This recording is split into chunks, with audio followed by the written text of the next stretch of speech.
Muy buenas a todos, bienvenidos a un nuevo programa de OPV, otro podcast de videojuegos, el podcast oficial de noespaceparafrikis.com. Y hoy tenemos, bueno, antes que nada, ya sé que lo habéis notado, no soy Óscar, soy el otro García del equipo, soy Isaac. Hoy voy a llevar yo el programa con unos invitados muy especiales, aunque hoy este trofeo suele llevar otra sorpresita que tenemos aquí para vosotros. Venga, vamos a empezar. Voy a presentar primero, aquí a mi izquierda tengo al señor Antonio Anga. Muy buenas, Antonio, ¿qué tal? Muy buenas, Isaac, y muy buenas audiencia. Y nada, deseando estoy de escuchar lo que tiene que contarnos nuestro programa, nuestro invitado de hoy. Y aquí a mi derecha tengo al señor Jorge Cuadri y voy a dejar que desvele el misterio y él nos diga la sorpresa, porque esto se lo ha currado él. Muy buenas, Jorge, ¿cómo estás? Bueno, esto nos lo hemos currado entre todos, pero bueno, sí, creo que sé por dónde vas, ahora lo explicaremos. Muy buenas, Isaac. De verdad que casi te llamo Óscar, porque tengo ya automatizado. Muy buenas, Óscar, y muy buenas, y ya luego a darle el saludo a los demás. Si quieres pongo el modo murciano on. Sí, no, déjalo. Yo creo que a mí también es refrescante el acento asturiano, así que nada, déjalo. ¿Pero no era madrileño, Isaac? Perfecto. Sí, Isaac es de todas partes. Eso solo he permitido a Óscar una vez y ya. Pues ya está. Pues bueno, nada, Jorge, cuéntanos, ¿qué tenemos hoy? Buenas, Isaac, buenas, Antonio, y pues nada, y buenas audiencias. Como ha dicho Isaac, hoy tenemos un programita un poco especial porque vamos a hacer un programa monográfico, y monográfico no significa que yo, que tengo pinta de mono, me vayáis a ver en gráficos, sino ahora tenéis que poner un sonido de Badum, Antonio, en la edición.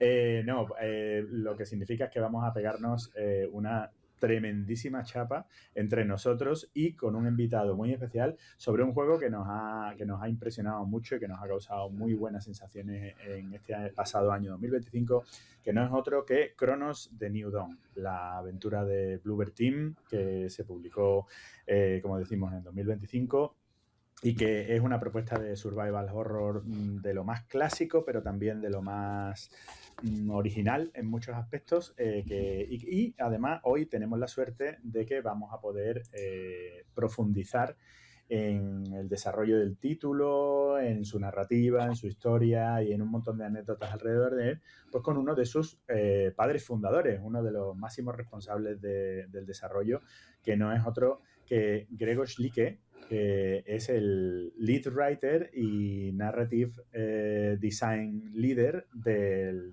desarrollo de Cronos de New Dawn, de Bloober Team, que nos va a acompañar a lo largo del día de hoy en directo desde Cracovia, en Polonia, y con el que vamos a poder, pues como decimos, charlar sobre este juego que tanto nos ha gustado. Grzegorz está aquí hoy, bueno, en parte pues porque tuve la enorme suerte, como ya sabréis, porque sois todos acérrimos seguidores del canal de YouTube de noespaceparafrikis.com, ya sabéis que este año pasado, en agosto, tuve el enorme placer de coincidir con ellos en persona en la Gamescom de Colonia, y allí, bueno, pues como le diré posteriormente también a Grzegorz, yo ya era fan de Bloober Team, pero allí me enamoré de ellos. O sea, realmente ellos son un equipo de gente impresionante, súper cercana, súper sencillo, súper humildes, que te atienden y te integran como si fueras la mayor de las personalidades o la más normal de las personas. O sea, básicamente pues te hacen sentir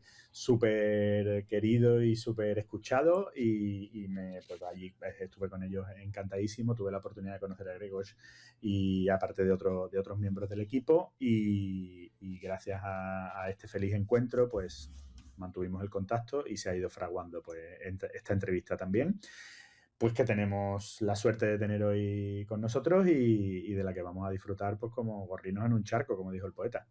Y como podréis entender, pues nuestro invitado de hoy no habla castellano. Así que tenemos aquí a Antonio a la edición. Vamos a hacerle la entrevista en inglés. Vamos a ver cómo nos desenvolvemos por estos lares. Y nada, vamos allá con ella. Y que sepáis que cómo está No es País. Que mandamos a gente a la Gamescom, nos traemos invitados de estudios importantes al programa. Así que nada, No hoy solo es un eso, sino que programa... Antonio va a cobrar una paga extra por el trabajo de edición y de doblaje. O sea, que eso también, aquí todo se paga, aquí todo está todo pagado, porque la casa en Andorra no se compra sola. Está Voy a Oscar, pedir el doble de mi tarifa habitual. claro, está Oscar haciendo el Bizum ahora mismo, Antonio. Muy bien, pues vamos a empezar ya la entrevista. Vamos a cambiar al inglés y vamos a ver cómo sale la cosita y dar la bienvenida a nuestro invitado de hoy, el señor Grzegoz Like. Good, Greg. Thanks for having you here. We are very, very happy to have you here. We are thankful for accepting the invitation. And well, first question: would you tell us about you? Could you please introduce yourself to make our audience know who you are? Yeah, of course. First of all, it's great to be here with you guys. I hope we'll have fun. Didn't do Sure a we will. podcast in a while now, but well, let's try. So yeah, here goes. I'm Grzegorz. You can call me Greg because it's much easier. And I'm the lead writer at Bloober Team. And what I did, my latest work was well, the game called Cronos: The New Dawn. And yeah, I also write for theater sometimes, but yeah, working at Bloober Team is it's the main quest, let's say. How long have you been working for Bloober Team? For Bloober Team, well, I think it's gonna be 6 or 7 years right now. Okay. So it's quite a long time, but it's not boring, not yet. No, I guess it is not. And do you? I've read that you also work on plays as well. You write plays, right? And Yeah. do you share your time? I mean, do you actually do it, or it was before you started working for Bloober Team? Of course. Well, theater was the place where when my adventure with like professional writing, let's say, really started. So the first things I wrote were for theater. There were comedies, musicals. Oh, good. Yeah. And well, after years and years, I decided to change things a bit. Mm-hmm.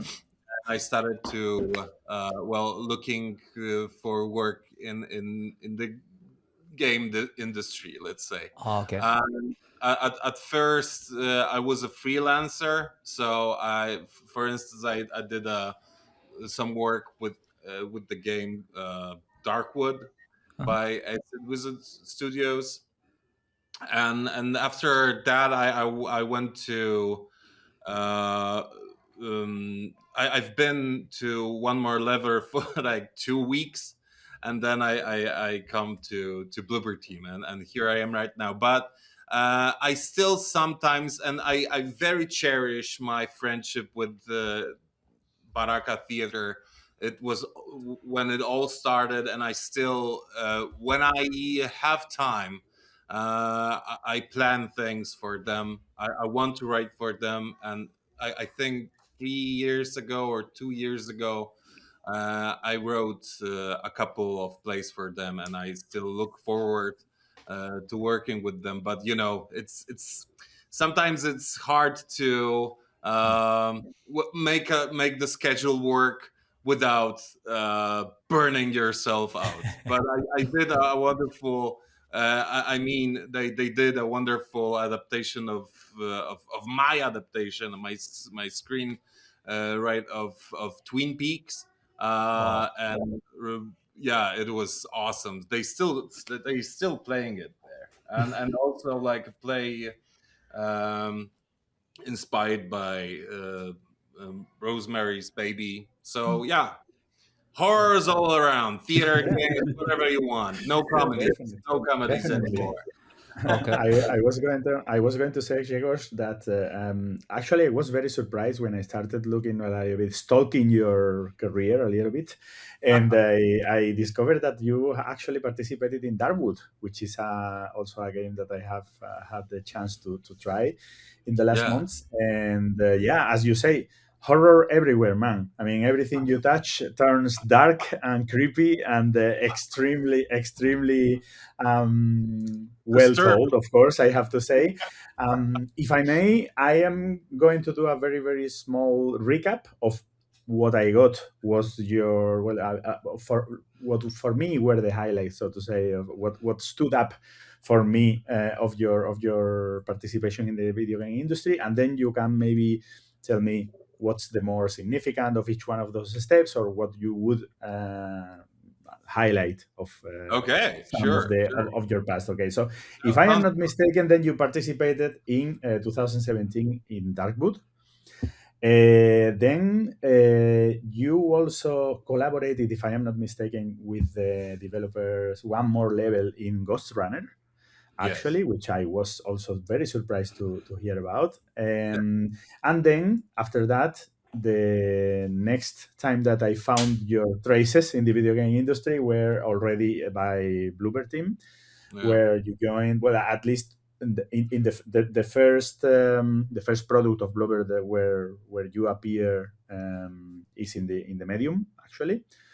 And then you were also mentioned as part of Layers of Fear, the remake or the reimagination of the game in Yes, the remake. 2023. Yeah. And finally, of course, the one that we are here to talk about today, and the one that decorates my T-shirt, which is Kronos, the new Dawn, where you were the lead writer and lead narrative designer. So Yeah. have I done my homework? Well, is that what you would say That's as an a summary? awesome job. Yeah, that's basically could be my Wikipedia article, right? That's Yes, great. exactly. Okay, Yeah. okay. I We will have to get that written. Yeah. When you were talking about your previous works, I mean, it's like Bloober Team had been doing games related to terror, to these psychological fears in everybody's minds. It sounds for me that when you got the job, you were like it was like a natural piece for the puzzle, right? I mean, do you think that obviously your previous work help you to to get into this puzzle of liberty? mm, well, it was kind of I didn't kind of looked for horror work Okay. very much. Mhm. Because as I said before, when I was working with the theater, it was all comedies and musicals. So it was just very different from what I do now. But somehow horror always kind of lurked behind me. And when I was I was doing movie studies on a university, and my professor told me like, okay, you need to write a paper to have like your dissertation or whatever. And I was like, okay, can you help me to choose a topic? And he was like, you look like a horror guy. And basically, I did a history of horror, paper. And from that moment on, horror was kind of always getting into the way in some way. My first freelance job was in game industry. Well, it was Darkwood. So it kind of gave me a good position in my CV, so to speak. But and it was just like I didn't write the whole thing. I was the guy who needed to. They had like the whole narrative and all that, the whole story, let's say, and how it unfolds and all that. But they felt that their uh, characters are a little bit flat, so they needed someone to, well, will make them more believable, more, give them more character. So I was there for that. And when I came to Bloober Team, I was like, okay, maybe, maybe horror is the answer for what I should do from now on, because, I was always a fan of those old school classic, horror movies and games, so it kind of just I've started to fit in, and now I believe after all these years, it's not just like a coincidence that the effects of that coincidence were just super long. So it just like started to be part of my professional characteristical and all that. I'm not saying I treat myself like an expert now, but by the result of the game, it looks like you are. So absolutely, absolutely, I have to say. Well, I guess for your next job, if you send a CV to Remedy, you will fix as well, because you can do a musical. Have you played Alan Wake 2? So it's a terror and terror musical at the same time. So terror musical, exactly. Good. The funny thing about musicals and horrors are that they basically are constructed in a very similar way, because you need the tension to grow, and then you need some kind of a relief, Mm-hmm. And in the horror, if you strip the meanings of what you're seeing, the tension is the same as in a musical or in a comedy, because in the comedy also the tension grows, and then you have a relief, a laugh, Mm-hmm. and the horror is just the same thing, but without the laugh, but with exactly. Yeah. Maybe you mentioned maybe before shooting or something like that. Yeah. Oh, you mentioned before Twin Peaks. So yeah, and it reminded me a couple of scenes on the series with music or reliefs. Yeah. Twin Peaks is, it's a great. It's not like pure horror material, but David Lynch was pretty weird in what he did, so it's just like amazing from the imagination, and all the things he did were very dark. But what was very important in his work was what I think those little sparks of beauty and kindness of what humans are really, but under the cloak of darkness.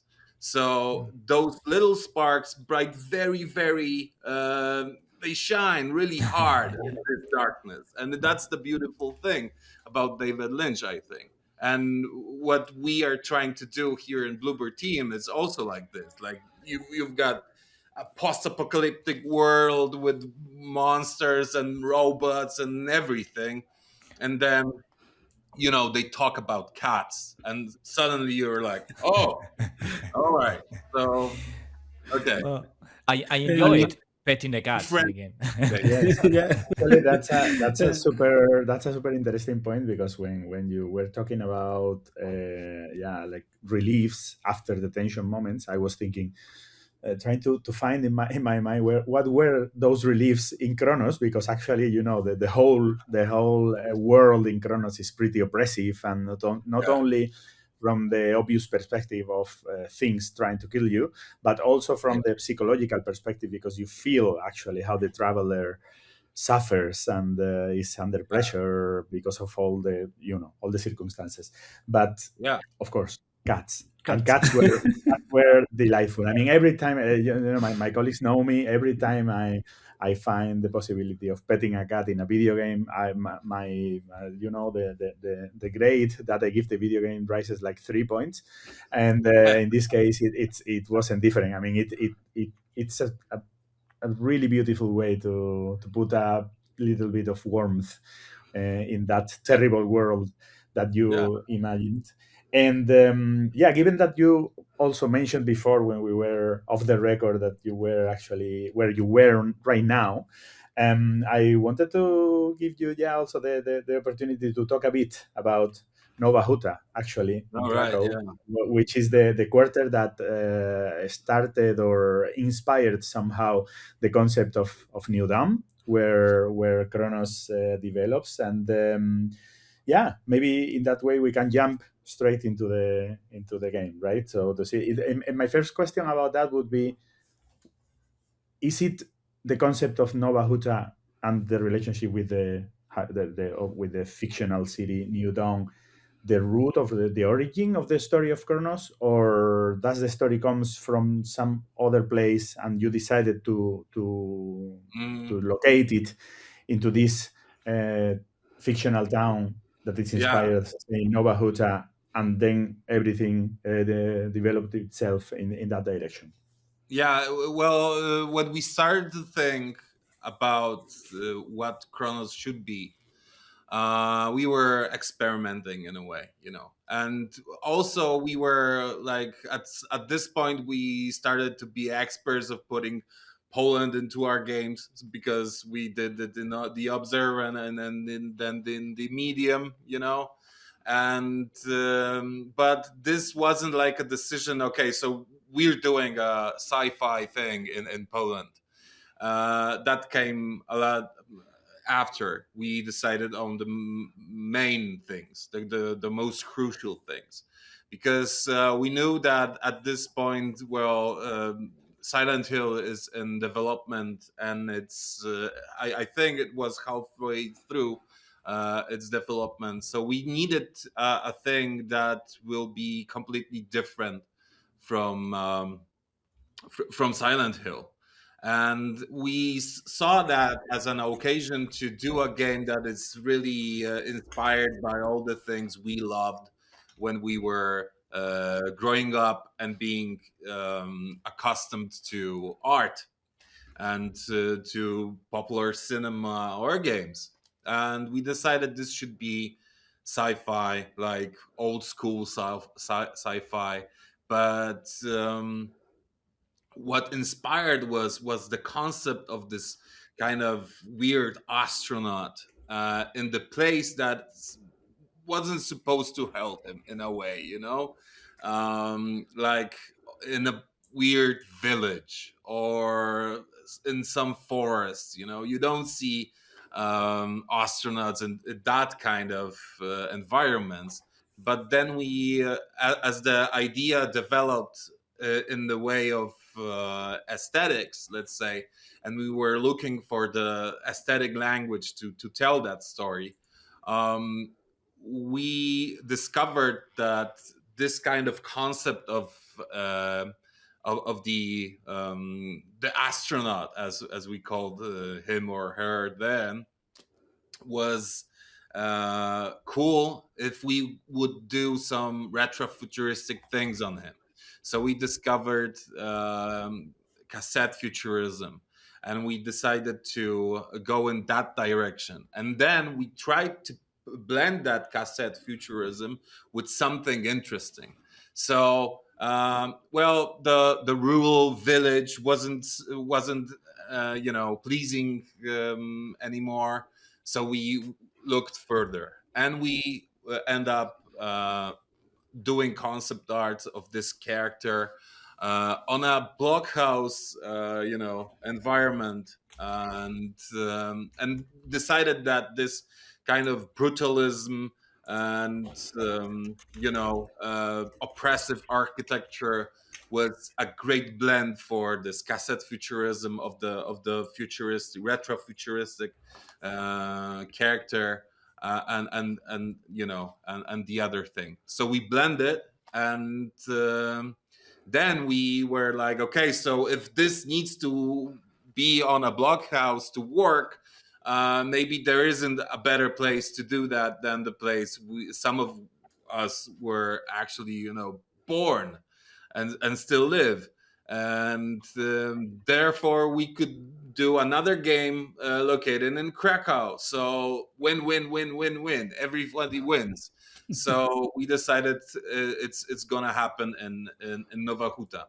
And then we needed to change things a bit to make it an alternative history kind of a thing. But yeah, I was when I heard, because I didn't want it to be like an ego thing, like let's do it in my place, it's gonna be great. I didn't want to do that, but when the experts from the art department said like maybe Nova Huta, I was like, yes, let's do it.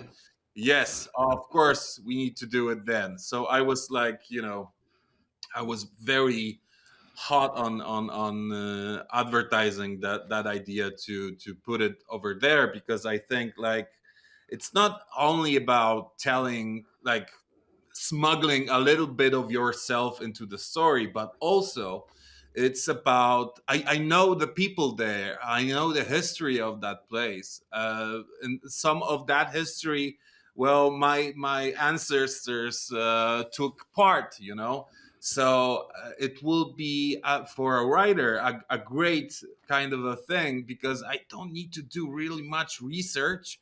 I can just like ask my mom, and and that's it, kind of, and I think what I said about David Lynch too, because we needed that oppressive dark environments and all that. And I know that those people back in the day when the communist regime was raging over whole Poland, they knew how to stick together. And those sparks of kindness I was talking about before, they were present there. So we just needed to kind of,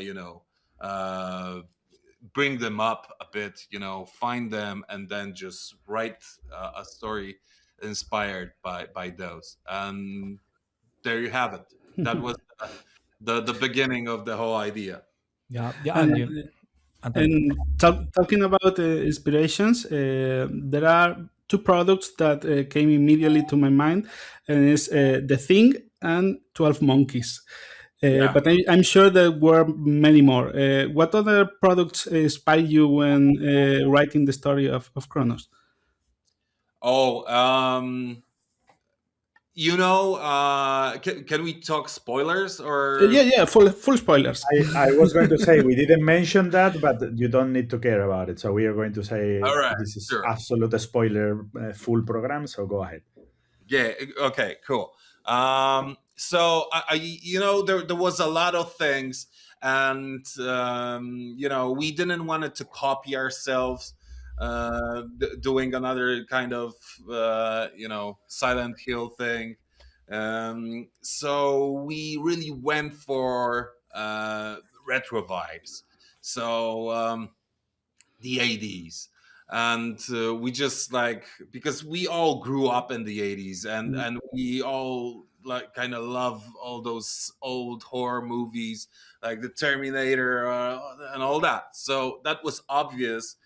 While looking for inspiration, we just went for like all those VHS classics, and a lot of that things are in Kronos today. Not only like Terminator, but also like some really B class things, because this is basically what language we wanted to use here. This was supposed to be a blend of all the things, but therefore by blending them, by accumulating them in a way and changing them, we wanted to create something new. And also, like, there was this obvious theme that we have chosen for the main character and for all the story, and the main inspiration behind that was obviously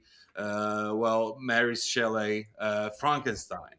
So there we have it. You have this creation of a mad technician, mad scientist brought to life because he was in love in the concept of humanity, and he started to play God.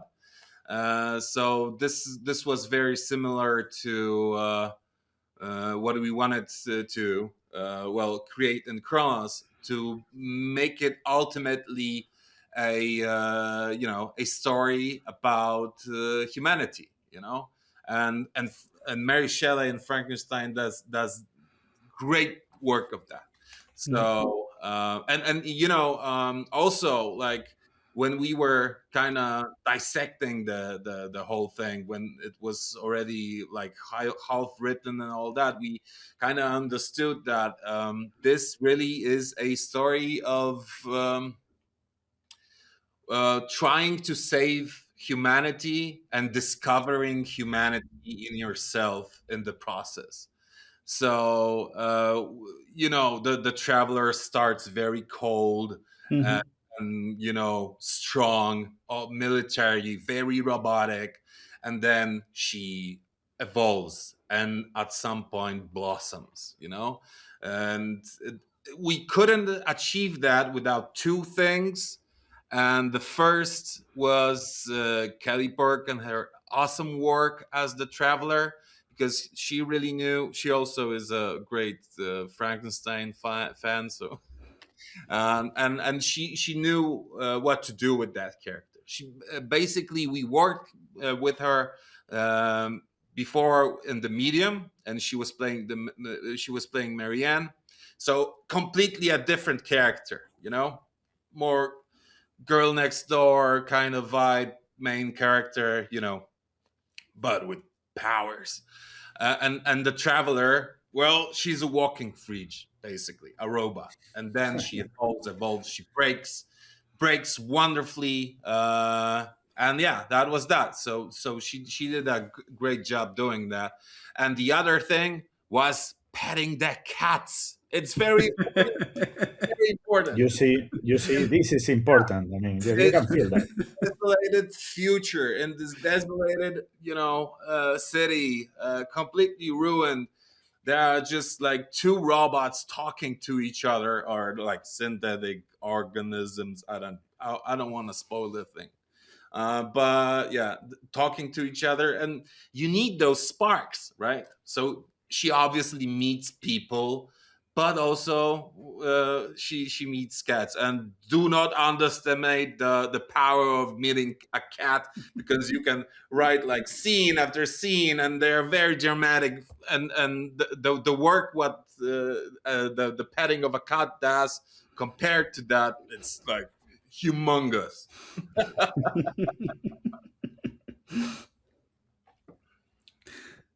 Okay, now that you mention Kelly Burke, I also wanted to bring her up, and not only her, but in general the actors that intervened in this. At least the two main characters played by Kelly Burke and Alan Torkington. I think that this couple, I mean, they blow the screen whenever they are in, and specifically, I have to say, Kelly, I'm a huge fan. I appreciated her working in the medium. I think she did, like you said, a perfect impersonation of Marianne. But in this case, as you said, there is a new level in this case, because she's not human. She's not human. Yeah. And yet she has been able to reflect every step of the way of this evolution that the traveler suffers, and you start even doubting honestly if she is actually indeed a human inside that metal casket, so it's I mean, she's convincing like that.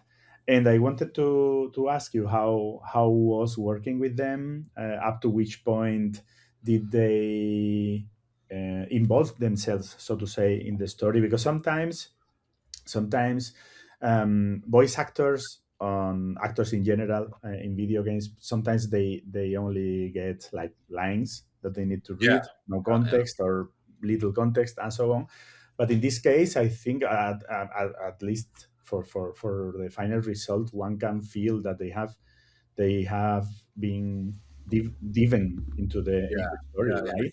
I mean, how was the work with these monsters of acting? Yeah, monsters. Very good.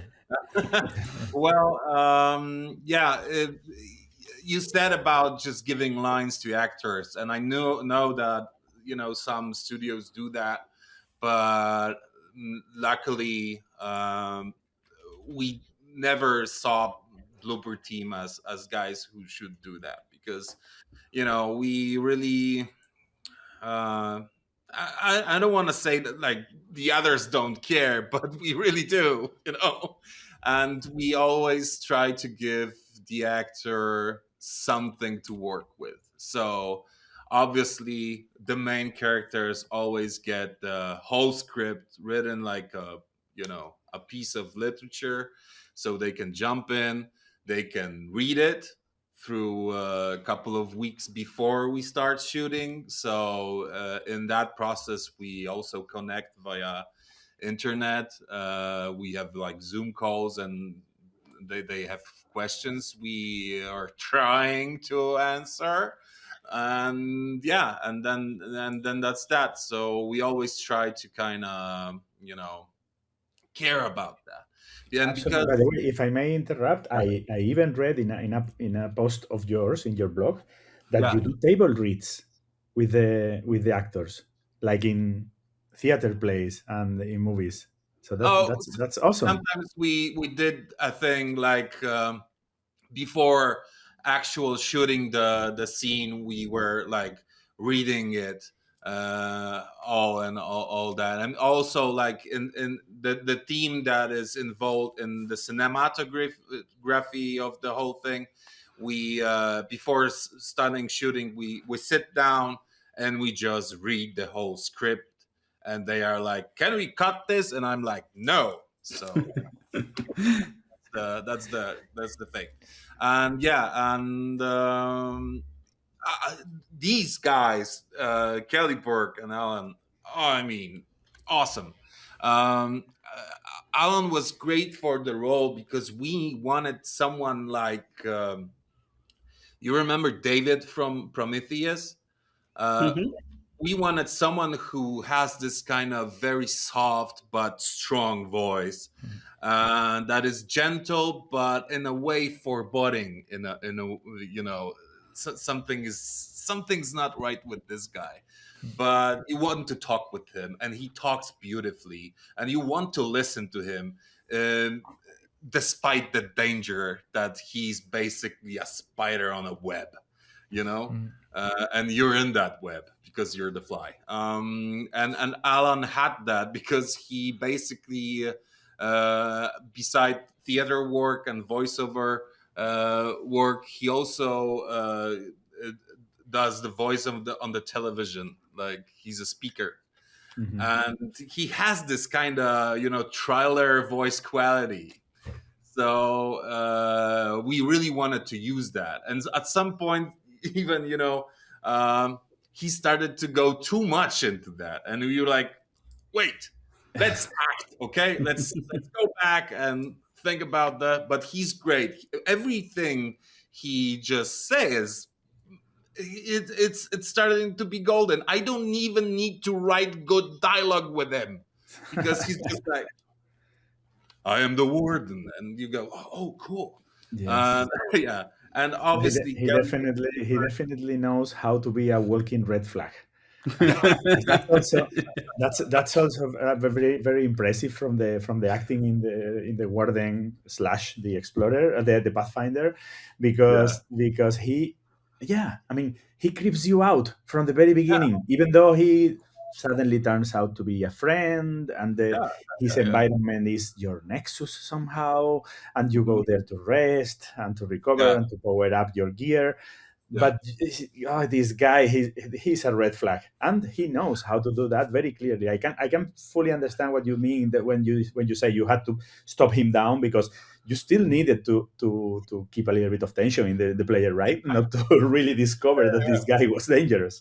So this is awesome. This and when Kelly Burke walked in, to a scene with him, when they started to talk, we were very afraid about like each of those scenes when just two faceless characters talk with each other and don't even have necks and all that, how to make it dramatic and interesting for the player. And still they did it because they had like this instant explosion of chemistry between them, you know. And obviously, like what Kelly did in every scene, evolving just a bit more and all that, was awesome. And she was absolutely working out of her like, let's say, comfort zone or whatever.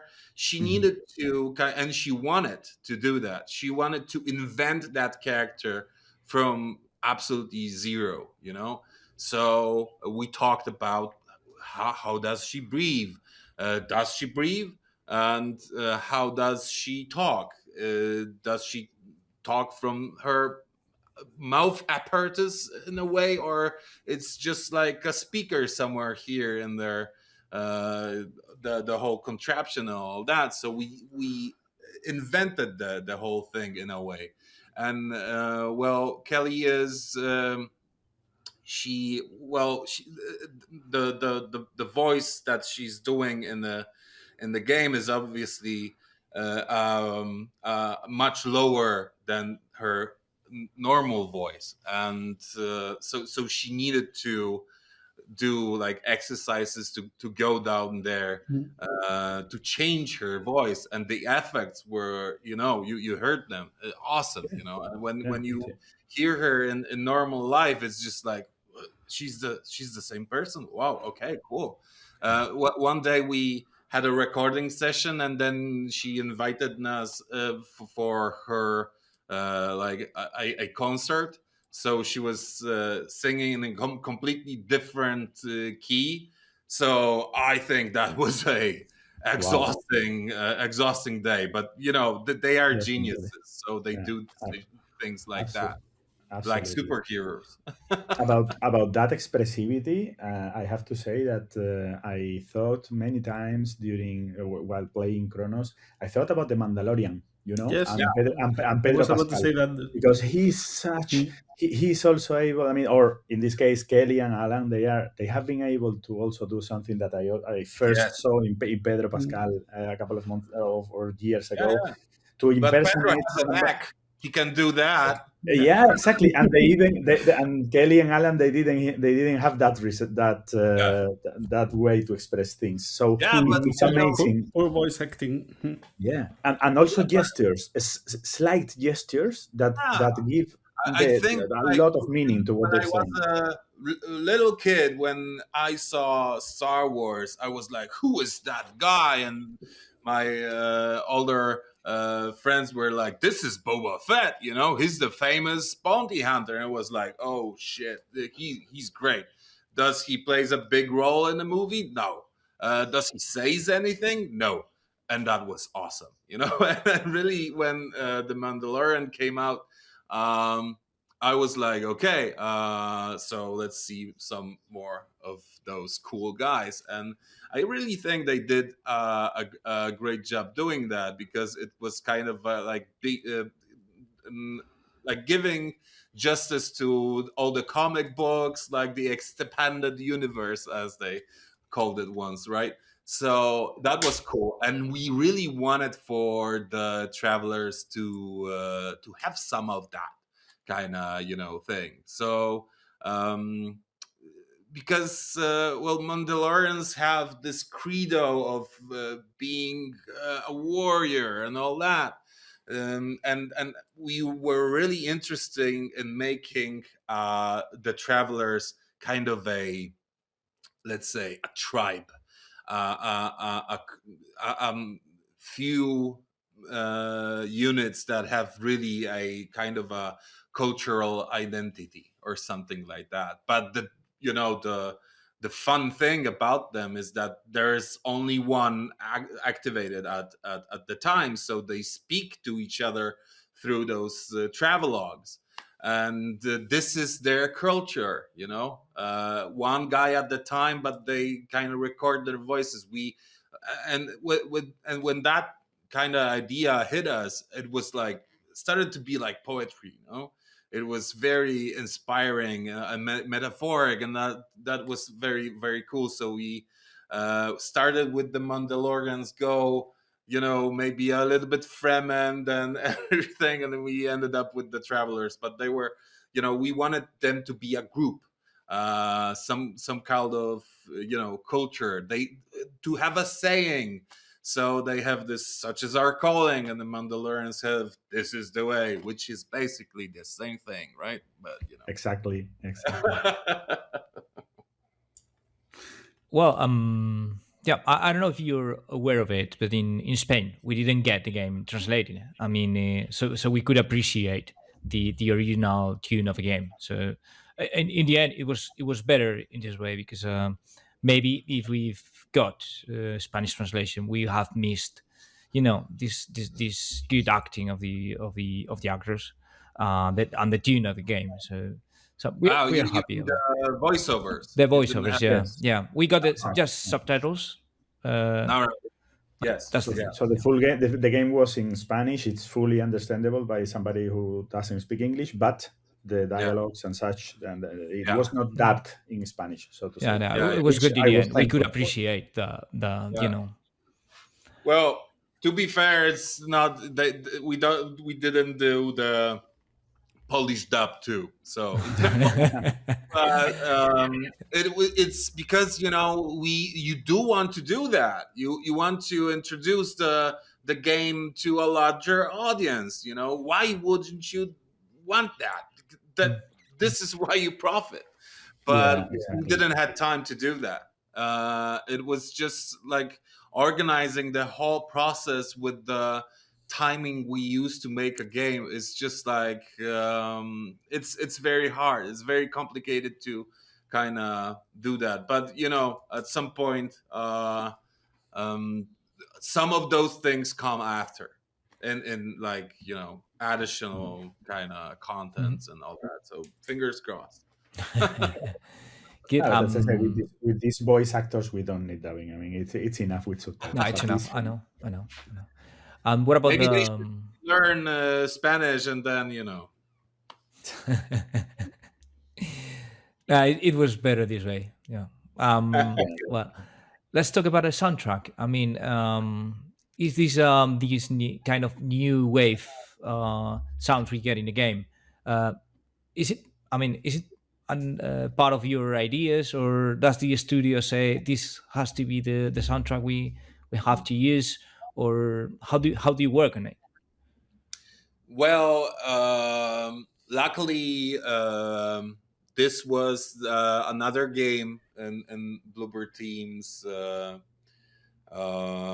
history that was made with the music composed by Arkadiusz Rejkowski. So this guy is you don't really need to kind of explain things to him. You just show him a picture. You just tell him what's the story, and he's like, okay, so let's do a blend of Blade Runner, this Terminator, and some Slavic voices in the background because it's scary and all that, and you will have that kind of concept figure out very quickly. And Arkadiusz did previous games with us. He was the boss of the whole sound design department. So I think the whole team did a wonderful job, because the sound is really what makes a horror game scary, right? The things that you don't see, but they are there because you can hear them. They are the most scary things. And they did a wonderful job doing that. And also, when they were working on all the kind of clicks and beeps that the whole kind of technology of the collective uses, the whole suit and all that, they really created the identity of the game by doing that. So we've got a beautiful sound department. I love those guys, and also they work with dialogue. So this is why I'm telling you this. But, yeah. But yeah, and Arkadiusz also worked with before with those Silent Hill games. Well, he worked with Akira Yamaoka also, so I guess by osmosis they exchanged it. They spirits, and thus Arkadiusz is now a genius. So yeah, We have the polished Yamaoka. Wow. yeah, It's a privilege. basically, yeah. No, I mean, for the atmosphere of the game, it was a perfect soundtrack. I mean, I was quite happy with it, and he avoided Christmas songs. So Yeah, absolutely. Yeah, No yeah. reference to that. Yeah. Yeah, that's Yeah. even remarkable. Yes. Good. Go ahead, Isaac. Yeah, go ahead. No, I was. I'm still waiting to ask you about the endings. So, but I think we can go with other questions, and we will let it for the end, because I have questions for you. Go ahead. I think that this will take a good chunk of our conversation. So let's go right into it. If you don't have anything against it. Okay. Well, for me, it was quite a new thing to discover that you use this determinist idea, even though there are different endings. I mean, you can choose. You have a decision to make at the very end, okay, and then you have an extra end if you complete the game again with this new game plus. There are three different endings, but the idea remains the same. So I guess that for you the true ending is the one you get after you end with this new game plus, right? But the idea remains the same, even though you have one ending or another. So how did you? I mean, how did you get to let's say, to think that was the best theme for the game, to give the user to choose and then still get the same thing? What I would say is that having to write a time travel story gets you this kind of a advantage that the genre is all about. So you have like alternative timelines and alternative. Can we say that the way? Can we say that the way is paved? Yes, yeah. So for me, I don't really have like a canon ending. Of course, the last one is the most interesting. I mean, the third one, the New Game Plus one, because it introduces you to a new idea, and all the previous ones are basically an explanation of what happened or what will happen again, because they're still mingling with the idea of the loop, right? But the last one is the most interesting because, as we called it, it's the chaos ending. You basically break something, you break a rule, and now all the heroes are free, so Veronica can go through time, and where they go, well, we don't know yet, right? But there's a story to be told there. So as I want to tell that story, basically that's my favorite ending, right?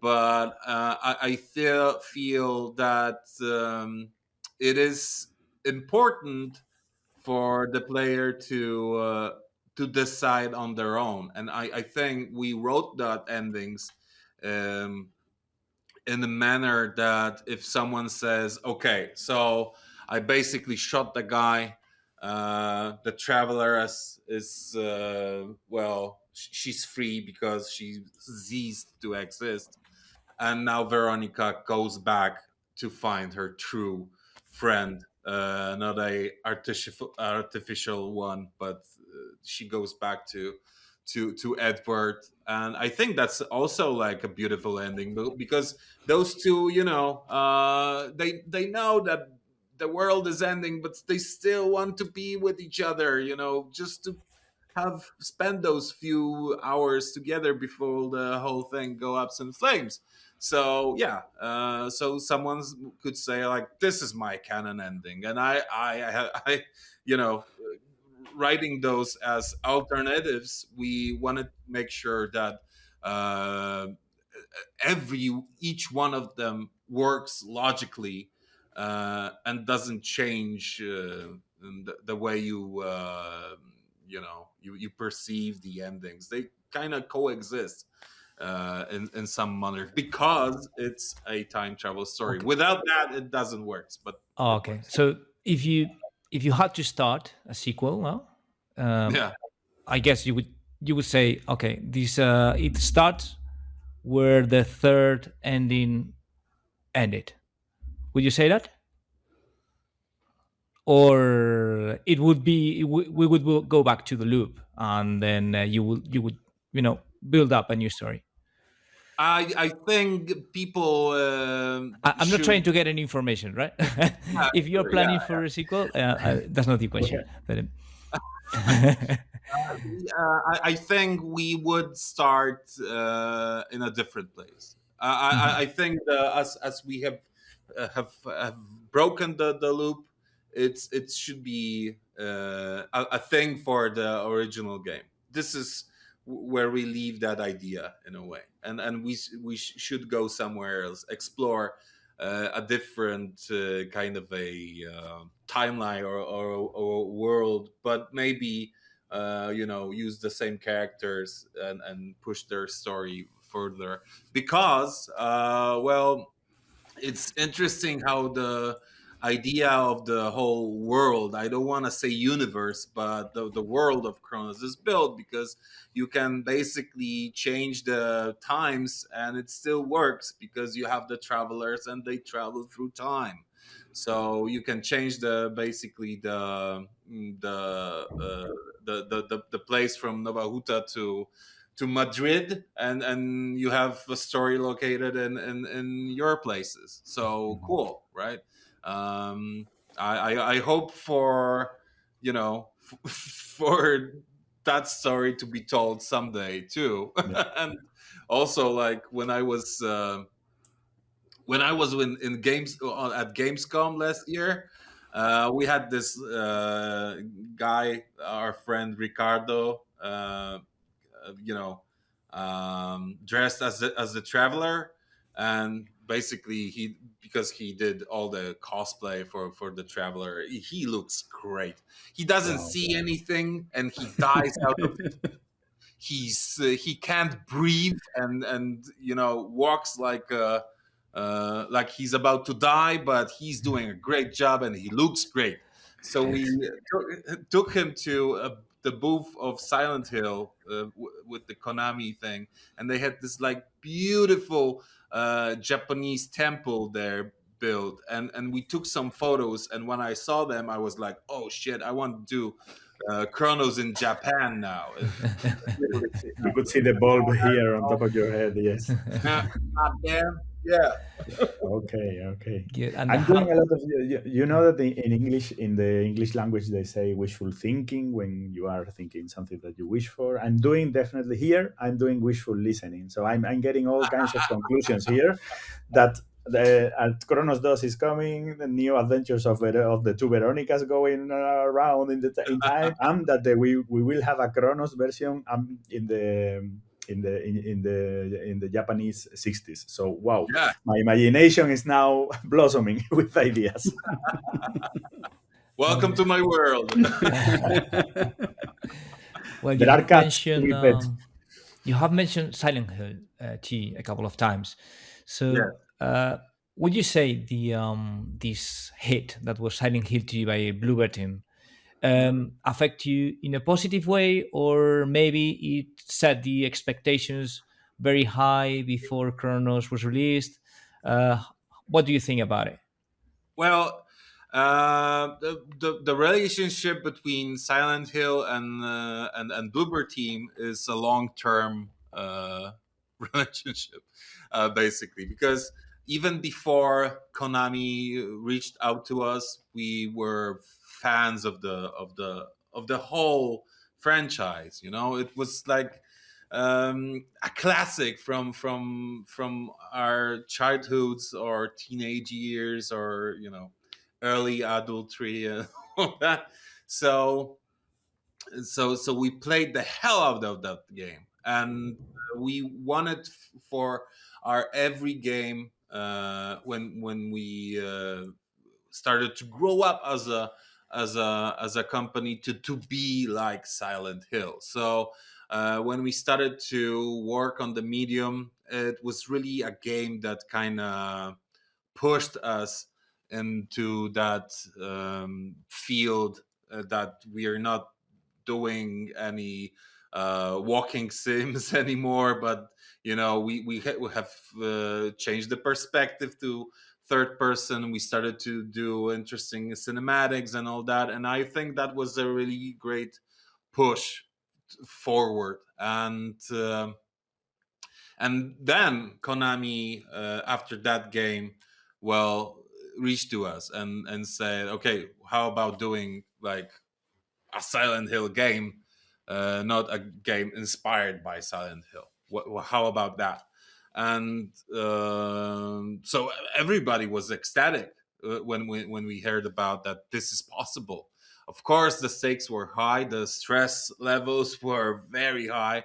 Well, nobody really was. There were very few people who believed that we will kind of succeed and recreated the not really the game Silent Hill 2, but the memory of that game. The melancholia, the kind of nostalgia, of that game. But we did it, and after that, there was, because that and that project was facing a lot of pressure, and it was the pressure of failure, and Kronos then was facing the pressure of success.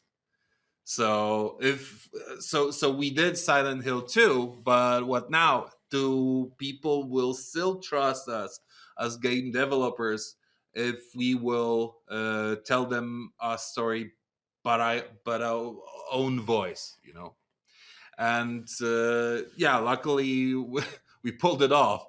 But yeah, it was very stressful. It was very stressful, but we knew that kind of those games, those recent games we made, Silent Hill 2 especially, brought wonderful experts to our company, making our team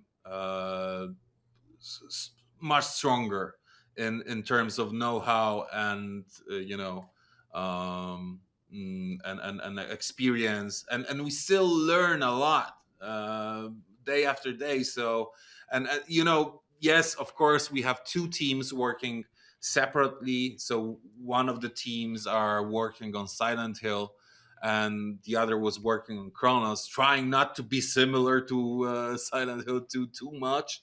And they work simultaneously, but I like to say we still have the one coffee machine in the kitchen. So, the exchange of ideas and the information flow is constant. So basically, that's wonderful, because we can act as not only like people who inspired each other, but also like you didn't see my level. Can you play it? Because I just wonder what you think. And you take a guy and he sits there for the first time ever. He never played that part of the game, and you can see his face and thus react to it like, okay, so we need to cut it, or this is great because he's crying. Super cool. Yeah. Yeah, LucasArts did something similar to it. I think it was called like pizza orgies or something like that, in which they show the other studios or developers the games, and there was this exchange of ideas. So that's good. That's good. And well, I have another question for you. Let's change a little bit the topic. Once you are developing the playing game, I mean, do you participate actively on it? I mean, if for example they have decided that we have to do this shooting part, okay? There are many creatures around. You haven't got bullets. Do you participate on it, or you are just step aside and then you allow the equipment to do the job? I do participate, and I'm a pain in the ass. Especially when you're doing new IP and you like kind of conducted the whole world and all that. You become a guy who people can go to and ask about this world. And to make it all coherent, all the weapons, all the mechanics in the game. We also like creating this kind of customs of the travelers and all that. We tried to enforce what's the main idea of the game. Like,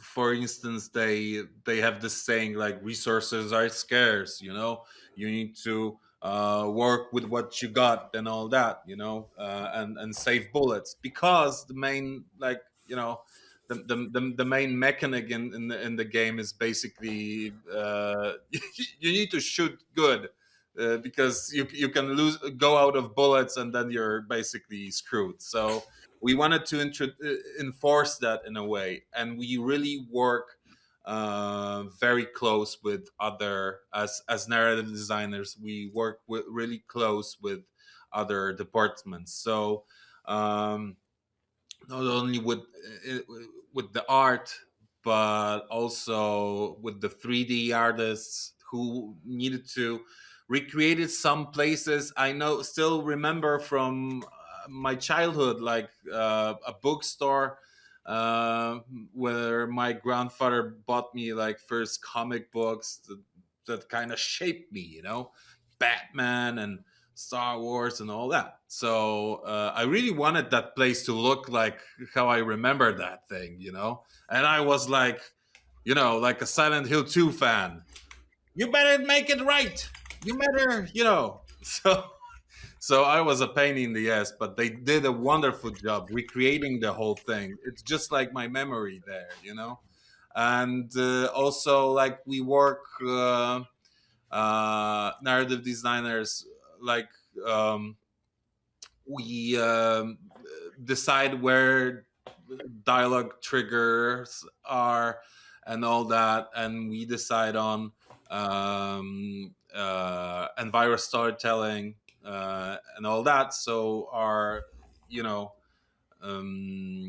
presence in the game is throughout the whole kind of production, as things in game dev sometimes need to happen simultaneously, because there's very little time to complete the work, and sometimes you just need to kind of juggle between things.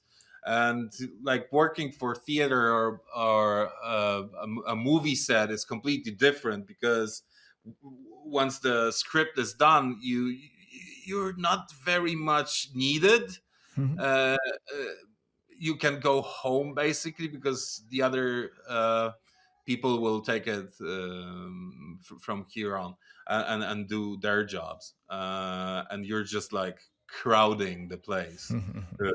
Nobody likes that. But in game dev is different, and we also work. I also work with voice recording, with mock-up sessions, and then designing the narrative inside the game, like placing the notes, the whole thing, figuring the feng shui of narrative in a game. So it's a process, and basically I it's cool because I do have something to do, and they are not firing me after the script is done. So cool. Which is good, right? Which is It's good. good. It's good. That's it. Okay. No, you did that very, very good job at that. Because talking about the gameplay, this is a difficult question. But as you were involved in it, I mean, you did such a nice work on this difficulty matter. I mean, it's a hard game. Okay, there's a lack of bullets. You have to create or you have to improve your weapons. But I mean, The fuckers merge. no. It's so. It was perfect for me. I think it was the best part of the game. And my question is the next one: were you happy when you chose the studio chose to add an easy mode? Because the game Nobody, was by the so way, well Grzegorz, balanced. nobody's listening here, so you can answer completely freely. Yeah, because the game was so well balanced. I mean, it's like the gameplay has been designed to be a difficult game, but then Yeah. you add this easy mode. And to be honest, I Yeah. haven't played. I mean, I don't know if it makes it much easier, or if it's not, or if it doesn't.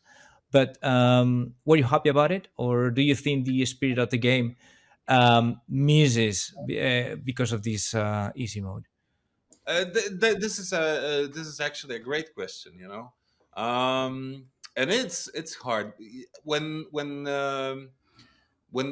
the guys that are directing the game, really, Wojciech and Jacek, came to me and told me that, like, okay, this game is going to be more action packed, and I was like, how action packed? And they were like, okay, it's gonna be basically hard, and it was hard by design. It's gonna be like old school hard, they said, and I was like, okay, just don't make me roll on the floor dodging big swords, because I hate that kind of games all the time. It doesn't look good. It doesn't look like a sword fight. It's just like rolling on the floor. So they spared me that because they didn't give the players the dodge button. So yeah, Which I would have been thankful for.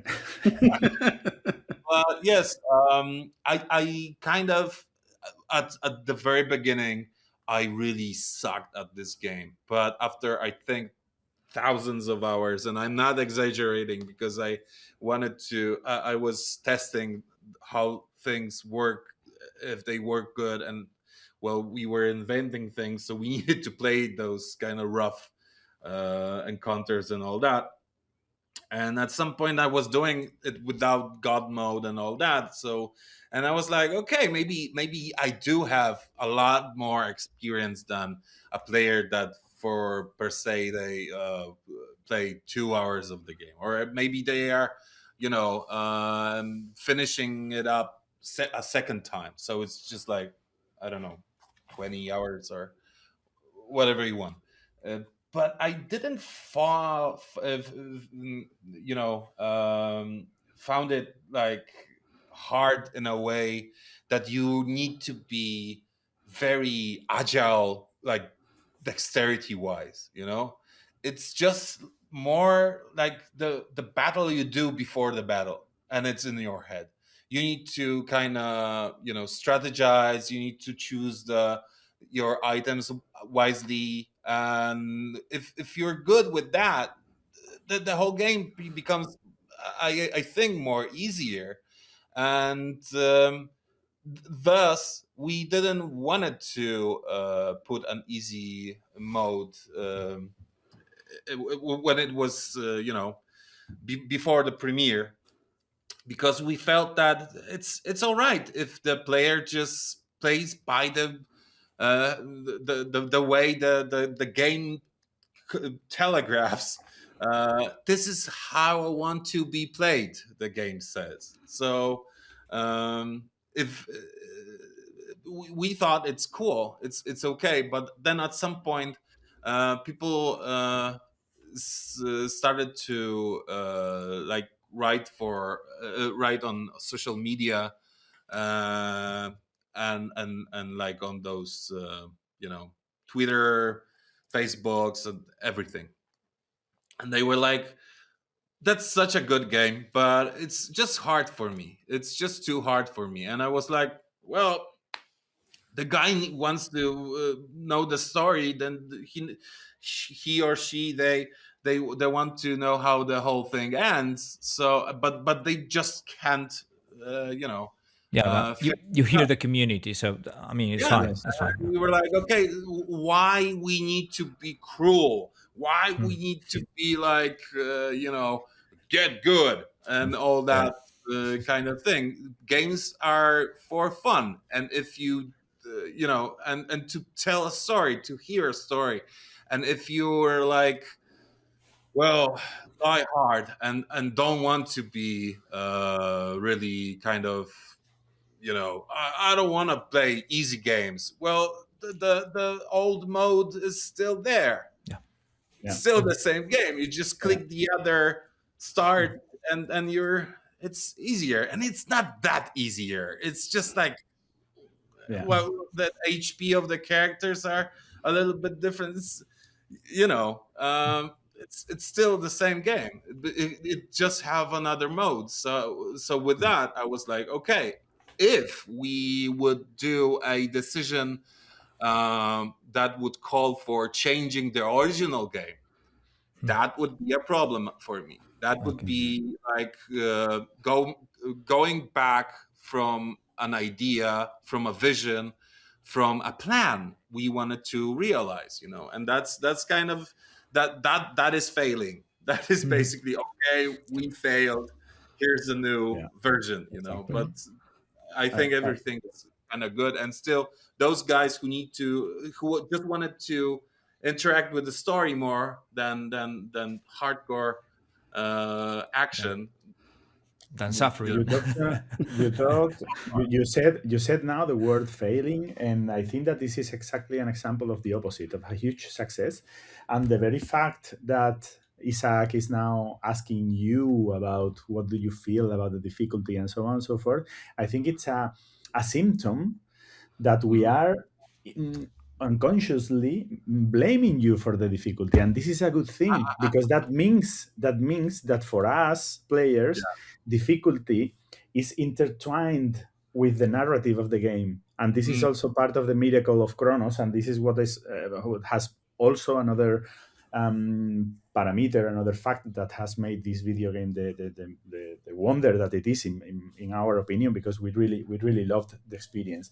The difficulty being basically a prerequisite coming from the directors of the game, so to say, so not having to do directly with narrative, has played beautifully together and has coupled beautifully together with narrative, so that much that we blame you for our hard time. So this is a miracle. It's a miracle, actually. So it's straight to the heart, please. I deserve it. It's it really kind of, it is intertwined in a way, because when as soon as we caught kind of the vibe of the gameplay, we wanted that to be reflected in how the story unfolds. What's the climate? What's the vibe of the story after all? So you don't have like those situations that the whole kind of game is hard as hell, and then you've got like a Leon Kennedy moment, like it was nothing. It wasn't nothing. I almost died like 50 times. You don't have that moment in Cronos. No. I was hoping it would arrive, but it didn't. So how many times during those test gameplays, how many times did you die in the graveyard by the monastery at the end? I mean, oh man, that was. Oh yeah, that's hard. That's hard. Yes, I remember when it was even harder. I remember. Thanks. Thank you, man. Thank you for that. Thanks for letting me know. There was this like terror in the middle of this whole thing, like the big monster you have in the hospital. It was there too, you know. Oh, because why not, right? I mean, And at you some need point, you need to introduce me to the guy or the girl that decided that. I want to have a conversation with them. Yeah, I remember Jorge texting me, quite a lot when he was playing that part, because I mean, it's difficult for me. It wasn't especially because I learned Because you're a tough motherfucker. no, I'm not. And to be honest, it took me like 33 hours to end the game, and that's quite a lot. But and I didn't die a lot. But I'm the kind of player that grew up learning to play Resident Evil and things like that. So it was like, okay, I missed the shot. So okay, let's back and load a previous game. So and I really enjoyed that part. So that's why I think it was done so well. But I remember Jorge texting me, and it was shit. I've died again. So it was fun. It was fun. It was awesome. I mean, I think that the whole experience is now jokes apart. The whole experience is very, very well balanced. So the difficulty. I mean, when you die maybe 2-3 times in a row, but then you learn, and then you realize, and then the environment starts talking to you, not with yellow signs or whatever. Everything is very, very well hidden, but it talks to you nevertheless, and the experience is really, really fluent. I don't think I've played a better balanced game in the last few years than this one. I mean, it's amazing. It's amazing. There you go. Yeah, congratulations on that. Yeah. I'm very glad to hear that, because it's always very difficult to say when it's enough, you know, because you're from on the other side of the whole thing, and you're like, okay, let's put another monster there. I don't think, boss, this is a good idea. Put it there. You know, it's just like enough, and then you try to kind of. There's a whole. I mean, the whole kind of thing was created, and then a year of testing and balancing is needed to kind of calibrate how much is too much of those monsters, of what they do, and what's the kind of idea of every combat, because it's we really tried to kind of avoid situations when you have like a shoot 'em up thing. Just they come in hard, and you just need to shoot them, because and I like to think about those combat situations like puzzles you need to solve really quickly and accurately, because okay, so maybe I should lure the guy over here and then shoot the barrel goes boom, and it's much more easier. And as you said, the environment is really talking to you, and there's almost always I think always an idea to be smart in a fight. And that's there is. cool. Yeah. I remember sharing that with Isaac during my gameplay, that I told him that I was super surprised, pleasantly surprised, to feel that practically every battle was like a puzzle battle. It was not like a shooter thing, but it was a puzzle. The game was like asking me to think a bit, to explore a bit, and to solve it, like in a Zelda game or something like that, with the differences. It is reference. It is this strategic thing we mentioned before. You have to plan the battles. I remember on one battle, I was all the way trying to shoot a barrel, and then to wait to move it back in time so I could shoot it again, because I didn't have bullets enough. I mean, it was that's why I ask you about the difficulty, because if you miss that, you are missing the real game. You know what I mean? If there are 5 creatures and you just shoot at them, you don't need to shoot this barrel and then wait to recreate it back in time with this power you've got to set the barrel again. You miss the real intention of the game. That's why I asked you before. But Yeah. Well, it wasn't also easy creating that easy mode. Well, you need to. Easy mode was hard. You need to decide what to do globally, and let's be honest, quick, because you don't have like spare people to like now be all involved in that kind of thing. So it needs to be done quick, precise, and obviously with some sense in it, because you can also like create a situation when you some games does it like you create a console and you just like put things into that console, so it's maybe the creatures have too much health, so you just put another different number and you debalance the game. But the game is like I think the developers of such things are very brave, because they just give the players the game and they are debalancing it, and if it still works, it's a miracle. And making a game that was thought of, that was planned and was realized as a hard game, as a challenging game, and making it easy, something must go wrong. Yeah. Because it's just like it was imagined in a different way, and now everyone has 1 HP, and what now? It's just like, it doesn't work.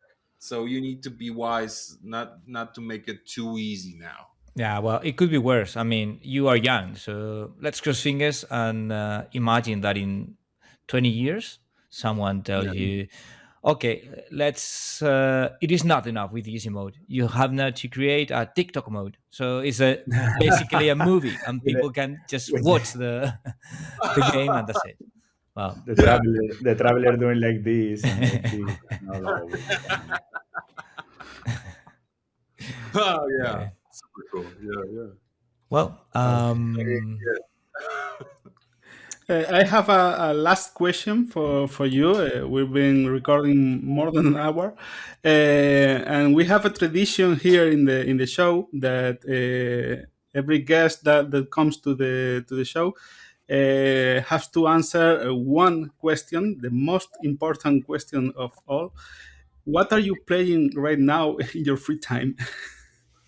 Oh, god damn it. Well, I finished with Resident Evil Requiem, and it was a wonderful game, but I wanted more Resident Evil, so I did So I did. Memory lane, and well, I started, me and my friend, Resident Evil 5, and because I never played that game ever. Okay. And now we're doing it in co-op, and it's so much fun. It's a weird game. It's a really weird game, and it feels kind of odd now, but it also feels kind of fun and all that. So now I'm in full Resident Evil mode. Awesome. Thank you, Resident Evil Requiem. That was a wonderful game. I mean, awesome. 10 out of 10 for me. Well, 9 out of 10. You know what was the worst part of Resident Evil Requiem for me? The worst of it was having played it right after Chronos, because my expectations were, and my level was so high that actually, and this is not, I mean, Isaac can tell you that this isn't, I'm not saying this because you're here now. I had to say that when I finished Resident Evil Requiem, I told Isaac, okay, if they ask me now, I choose Chronos. I mean, both are huge, but the Chronos experience for me is one level. I've got evidences on that on my cell phone. Yeah, it's true. I'm not lying. Thank you, guys. This means really the world to us when we are compared to such a giant, Mhm. and we still walk away without our bones broken. No, not even Awesome. close. Not even close. And before finishing up, I didn't want to lose the opportunity to do a very, very warm shout out to the whole team. Well, at least, I mean, I'm going to say my experience with Bloober Team was amazing in Gamescom. I mean, I was already a fan as I approached you in Gamescom and we started talking.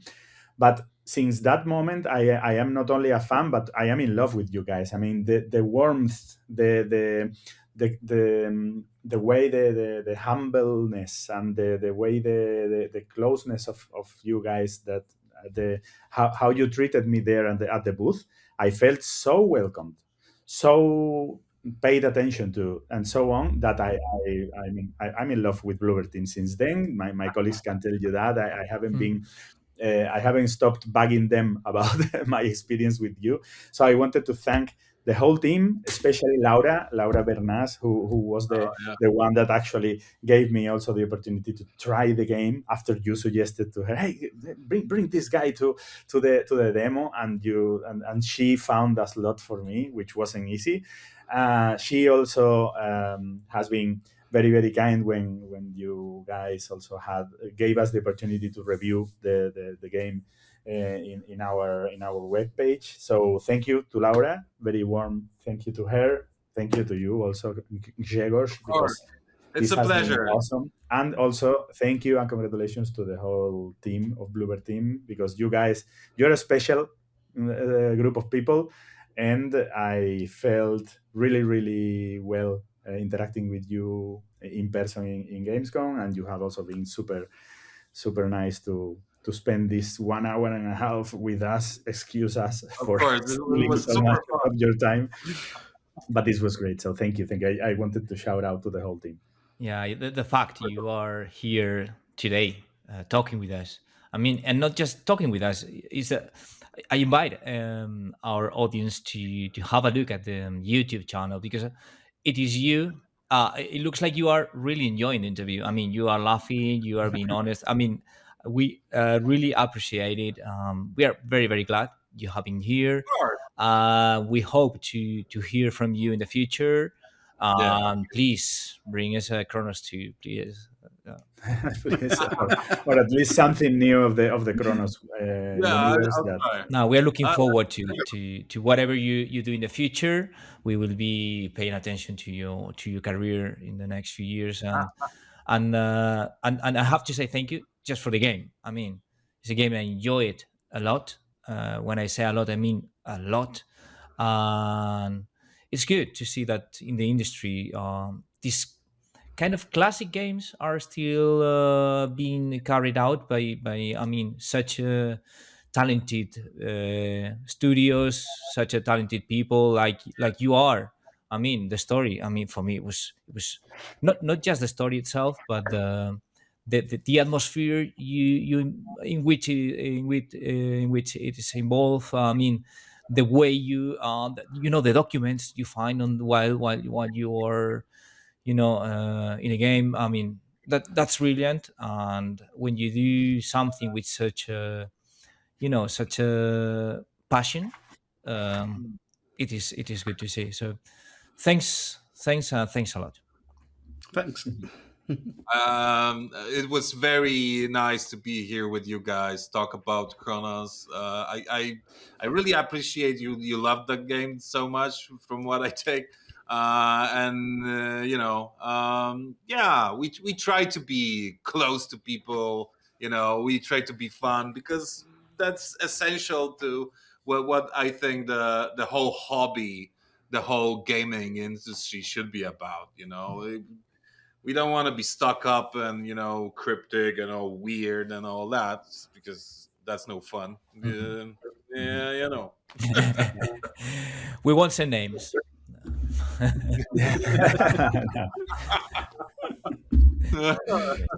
didn't mean anything. Well, okay. Thanks for having you here. Thanks a lot. Thank you, Grzegorz. Thank you. See you soon. All the best.